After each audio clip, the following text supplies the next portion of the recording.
Assalamualaikum warahmatullahi wabarakatuh. Subjek SEEU 1003 Seksyen 01 Asas Kejuruteraan Elektrik. Di dalam video ini, kami akan membentangkan tentang penjana elektrik. Ahli kumpulan kami terdiri daripada 3 orang, iaitu yang pertama, saya Muhammad Nazir Aikal bin Nur Halifi, A21HP0090, dan yang kedua ialah Muhammad Nazmi bin Muhammad Nizam, A21HP0093, dan yang terakhir Muhammad Haris bin Mazlan, A21HP0064.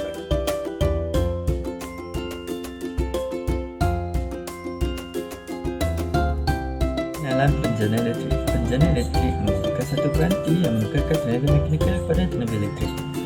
So, biasanya menggunakan induksi elektromagnetik. Penukaran terbalik tenaga elektrik kepada tenaga mekanikal dilakukan melalui motor elektrik dan generator. Keduanya mempunyai berbagai persamaan.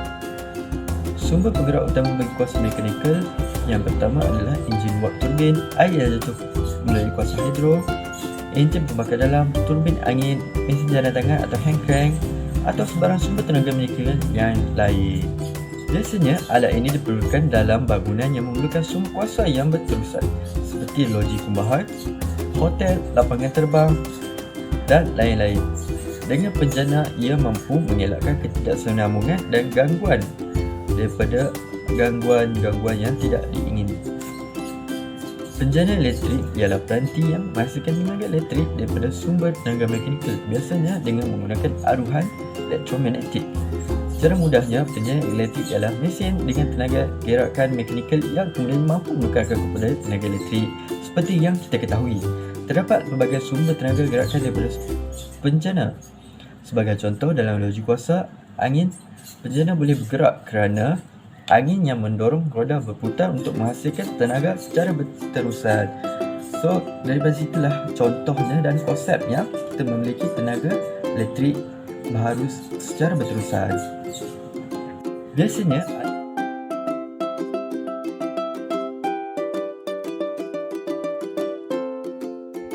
fungsi generator. Berdasarkan pengenalan yang diberikan tadi, generator mempunyai beberapa fungsi dan dua di antaranya ialah stesen jana kuasa. Penjana boleh menjadi penjana kuasa. Sumber tenaga boleh menjadi air, matahari, ombak, laut dan sebagainya. Yang kedua, sebagai risap kuasa. Penjana kuasa juga boleh menjadi bekalan kuasa sandaran. Penjana boleh digunakan apabila elektrik utama terputus.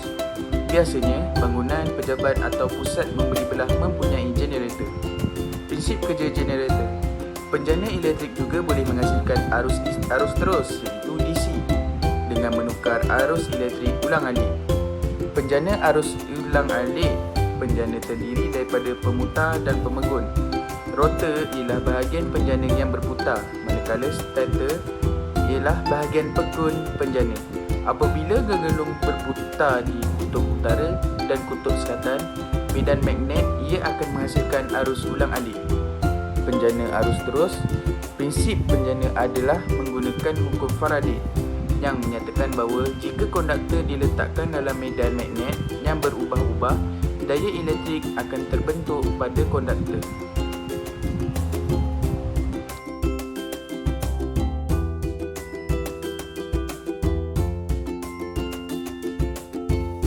Komponen dalam generator. Dalam generator setidaknya terdapat 7 komponen utama. Berikut ini penjelasan mengenai nama dan fungsi dari komponen-komponen tersebut. Yang pertama ialah motor. Motor ialah mesin mekanikal yang berputar untuk menghasilkan tenaga mekanikal yang kemudiannya akan disalurkan dan ditukarkan kepada tenaga elektrik dengan bantuan generator. Motor pada komponen generator terbahagi kepada beberapa jenis bergantung kepada jenis bahan api yang digunakan. Beberapa jenis bahan api yang boleh digunakan termasuklah diesel, petrol, propana, biogas atau metana. Kelajuan putaran motor pada generator adalah kelajuan tetap atau mempunyai kelajuan yang stabil dan tidak berubah, iaitu 1600 rpm dan 1500 rpm. Motor penjana sengaja direka untuk mempunyai kelajuan putaran yang tetap untuk menghasilkan arus elektrik yang stabil. Yang kedua ialah sistem penyejukan. Seperti namanya, sistem penyejuk adalah komponen dalam generator yang berfungsi untuk menghilangkan haba dari enjin ketika beroperasi supaya ia tidak haus dan cepat rosak.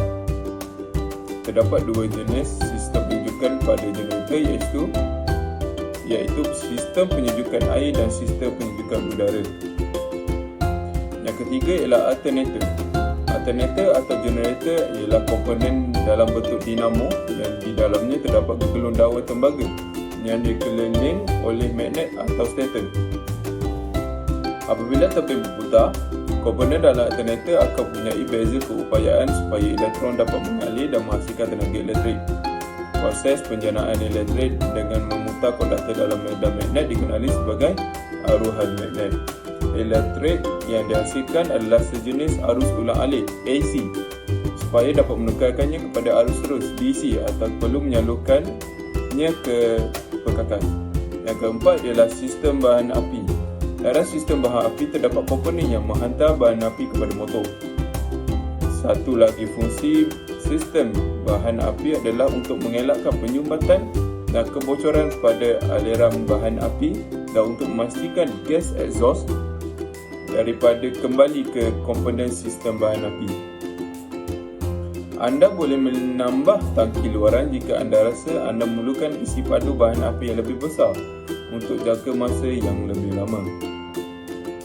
Yang kelima ialah panel kawalan. Panel kawalan ialah antara muka enjin penjana dan pengendali. Panel ini digunakan untuk memantau dan menyelaras prestasi enjin pada set penjana.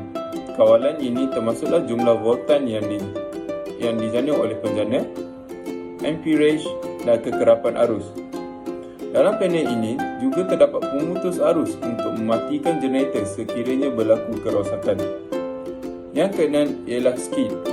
Skid ialah rak logam di mana komponen dalam generator seperti alternator, enjin motor dan tangki bahan api disusun menjadi satu bingkai pada kereta.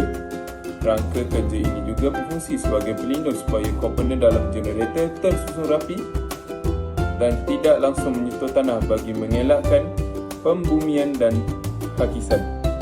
Komponen ini dibuat daripada keluli berat yang sangat kukuh supaya ia mampu menampung berat generator semasa ia beroperasi. Skid ini juga berfungsi untuk meredakan getaran yang dihasilkan oleh generator. Dan yang terakhir ialah radiator. Radiator berada pada generator yang menggunakan enjin yang dilengkapi dengan sistem penyejukan air. Radiator juga digunakan untuk menyejukkan enjin semasa ia dihidupkan untuk memastikan ia tidak menjana pengeras suhu yang berlebihan.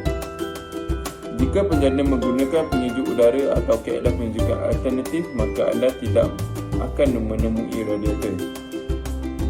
Radiator biasanya dilengkapi dengan kipas radiator yang digerakkan secara mekanikal dari aci engkol enjin melalui takal dan tali pinggang atau juga boleh digerakkan secara elektrik oleh motor elektrik. Terdapat banyak kipas pada radiator, terutamanya ia didorong oleh elektrik.